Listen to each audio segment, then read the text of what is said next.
Олимпиада оюндарына катышууга лицензия жеңип алган урматтуу спортчулар, кадырлуу машыктыруучулар жана спорт федерацияларынын жетекчилери. Мынакей Франциянын Париж шаарында өтө турган 33-чү жайкы Олимпиада оюндарынын босогосунда турабыз. Бир нече күндөн кийин Парижде жайкы Олимпиада оюндары старт алат. Олимпиаданын алдында улуттук курама команданын мүчөлөрү менен жүз көрүшүп олтурабыз. Баарыбызга белгилүү болгондой, Олимпиада бул дүйнөлүк масштабтагы иш-чара болуп саналат. Дүйнөлүк спорт тарыхында абдан маанилүү орунду ээлейт. Ошондуктан Олимпиадада ар бир өлкө жалаң алдыңкы орундарды багындырып, жеңиштерге жетүүгө жан үрөйт. Ошол сыяктуу эле биз дагы Олимпиада оюндарына катышууга, спорт жаатында жаңы ийгиликтерди жаратууга, жеңиштерге жетип, өлкө туусун бийик желбиретүүгө умтулуп келебиз. Чындыгында эле Олимпиадага катышуу ар бир спортчунун жашоосундагы эң бийик ой мүдөөсү, кыял тилек экенин жакшы билебиз.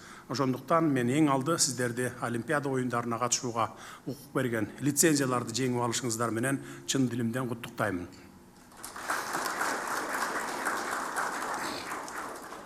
Кыргызстан эгемен мамлекет катары биринчи жолу 1994-жылы Лиллехаммерде өткөн кышкы Олимпиадага барып, андан бери бардык оюндарга катышып келет. Өлкөбүз жалпысы 7 Олимпиада медалин, 3 күмүш жана 4 коло медалин жеңип алган. Белгилей кетүүчү жагдай, алардын баары жайкы Олимпиадаларда жетишилген ийгиликтер болгон. Андагы кыргыз спортун даңазалап, кыргыз туусун желбиреткен ер азаматтар, уул кыздарыбыздын аттарын сыймык менен атай кетсек, ашыкча болбос деп ойлоймун. Себеби атын атаса куту сүйүнөт деген жакшы кеп бар элибизде. Сиднейде дзюдочу Айдын Смагулов коло медаль, Пекинде балбандар Канат Бегалиев күмүш медаль, Руслан Түмөнбаев менен Базар Куриев коло медаль, кече жакынкы эле жылдары Токиодогу Олимпиадада айтылуу балбан кызыбыз Айсулуу Тыныбекова күмүш, Акжол Махмудов күмүш, Мээрим Жуманазарова болсо коло медальдарын жаркыратып тагынып келишкен. Жакында боло турган жайкы Олимпиадага бул жолу дагы мурунку жетишкендикти кайталап, спорттун 5 түрүнөн бул күрөш, дзюдо, сууда сүзүү, жеңил атлетика жана бокс боюнча жалпысы 16 лицензияга ээ болдук. Алардын басымдуу бөлүгү өзүңүздөр билгендей күрөш боюнча. Күрөш биздин олимпиадалык спорттун түрлөрүнүн ичинен негизги локомотиви болуп калды десек жаңылышпайбыз. Илбирс жүрүш, таш билек балбандарыбыздын аркасында Кыргызстан бүт дүйнөгө таанылып, спорт дүйнөсүнө биздин улуттук жүзүбүз болуп калды десем дагы жаңылышпайм.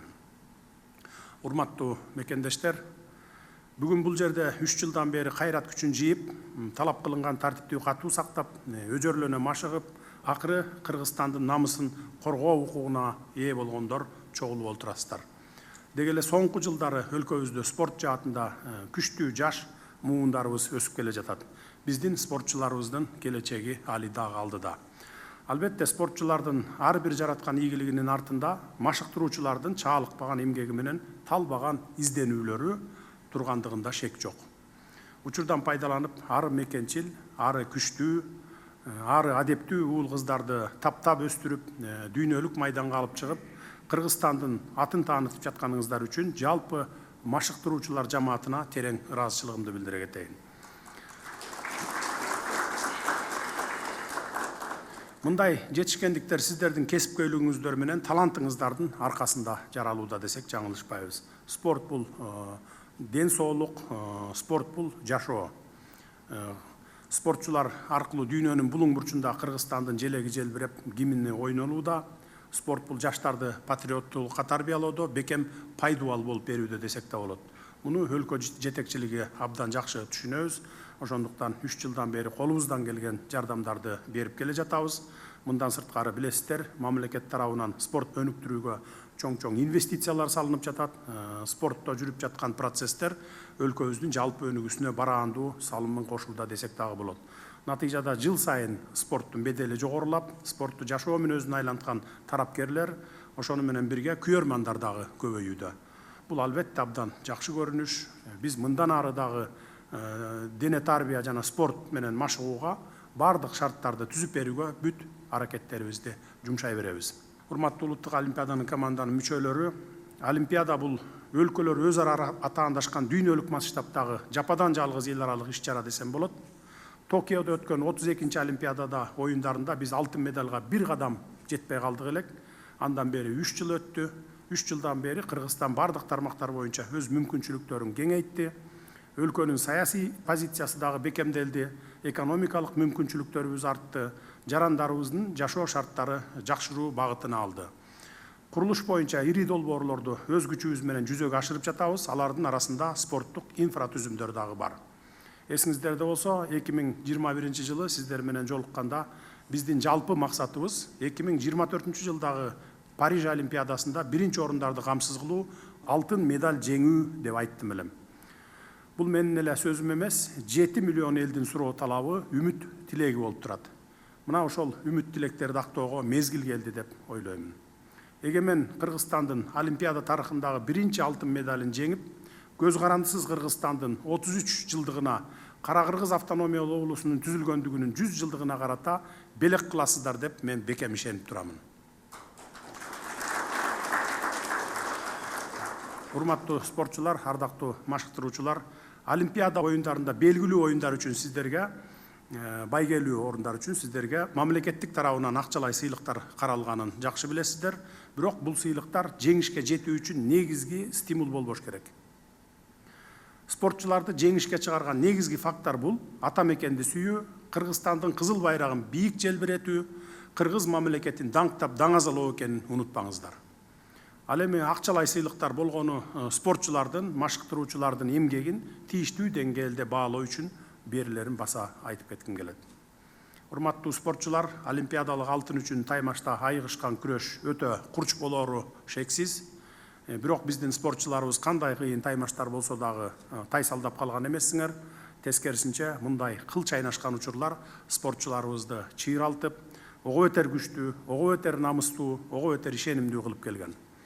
Айкөл Манас атабыз баштаган бабаларыбыздын көк жалдыгын, көздөгөнүнө жете билген өжөрлүгүн Париждеги Олимпиада оюндарында көрсөтөсүңөр деп мен ишенемин.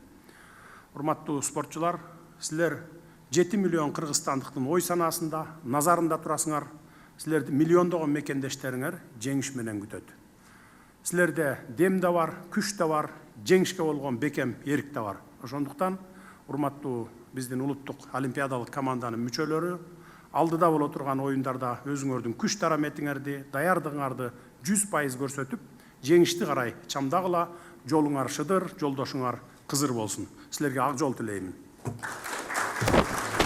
Азыр Кыргыз Республикасынын мамлекеттик туусун улуттук курама команданын капитанына тапшыруу аземи орун алат. Жана ал үчүн улуттук курама команданын капитаны Акжол Махмудов чакырылат.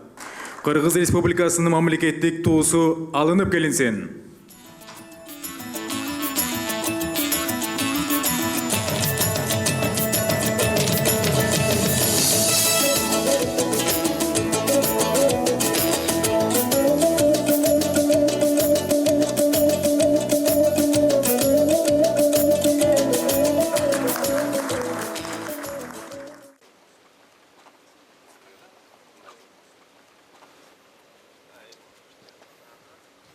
Так, жақсы, внимание. Жақсы болса эле болду эми. Улуу сапарга аттанып атасыңар. Жолуңар шыдыр, жолдошуңар кызыр болсун дейбиз. Кызыр алейхиссалам колдосун дейт. Ошол кызыр алейхиссалам колдоп, кыргыз элинин үмүтүн өчүрбөй, жалпы 7 миллион эл күтүп турат. Минимум бир 5 алтын медаль күтүп атат. Мен да силерден ошо минимум 5 алтын медаль күтүп турам. Желегибизди, жаңы желегибизди ак жолтой кылып, жакшы желбиретип келгиле бийикке. Кыйынтыгыр алдыңарбы? Камчыбек Кыдыршаевич бердиби ар бириңерге? Жол кире, кенен кесир басып турганга бергиле. Витаминдериңерди алып аттыңарбы? Дефицит витамин деп аткан экен Тарагойдо. Канчадан бери? 2 жылдан бери алып атасыңар, а? 3 жылдан бери.